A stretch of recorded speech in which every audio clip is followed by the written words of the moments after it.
অর্ণব একটি ছোট্ট গ্রামে বাস করে, যেখানে বেশিরভাগ মানুষ কৃষিকাজের সাথে যুক্ত। অর্ণবের বাবা একজন কৃষক এবং মা গৃহিণী।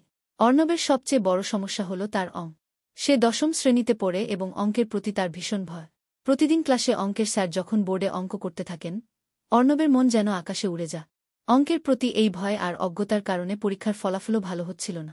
তার বন্ধুবান্ধবরা যখন মিলে অঙ্কের আলোচনা করত, অর্ণব চুপচাপ শুনে যেত, কারণ সে কিছুই বুঝতে পারত না।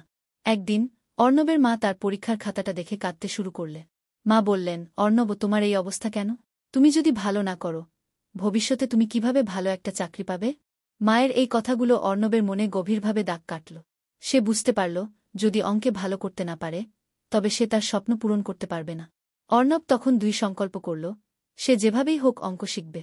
প্রথমে সে তার স্কুলের অঙ্ক স্যারের কাছে সাহায্য চায়। স্যার তার আন্তরিকতায় তাকে প্রতিদিন স্কুলের পরে বাড়তি সময় দিতে শুরু করলে। স্যার তাকে বিভিন্ন সহজ পদ্ধতিতে অঙ্ক বোঝানোর চেষ্টা করলে। ধীরে ধীরে অর্ণব বুঝতে শুরু করল। এরপর অর্ণব ইউটিউবের সাহায্য নিল। সেখানে সে বিভিন্ন অঙ্কের টিউটোরিয়াল দেখল এবং অঙ্ক করার নতুন নতুন পদ্ধতি শিখল। সে প্রতিদিন রাতে বাড়িতে বসে নিজের ইচ্ছাশক্তি দিয়ে অঙ্ক অনুশীলন করত। কিছুদিন পর অর্ণব দেখল তার অঙ্কে ভয় কমে যাচ্ছে এবং সে ধীরে ধীরে অঙ্ক বুঝতে পারছে। স্কুলের টেস্ট পরীক্ষায় সে ভালো নম্বর পেল। তার মা বাবা খুব খুশি হলে। অবশেষে বার্ষিক পরীক্ষার ফলাফল বের হল। অর্ণব উত্তীর্ণ হল এবং তার অঙ্কের নম্বরও খুব ভালো। তার শিক্ষক এবং বন্ধুরা তাকে অভিনন্দন জানাল। অর্ণব বুঝতে পারল, পরিশ্রম এবং ইচ্ছাশক্তির মাধ্যমে যে কোনো সমস্যার সমাধান করা সম্ভব।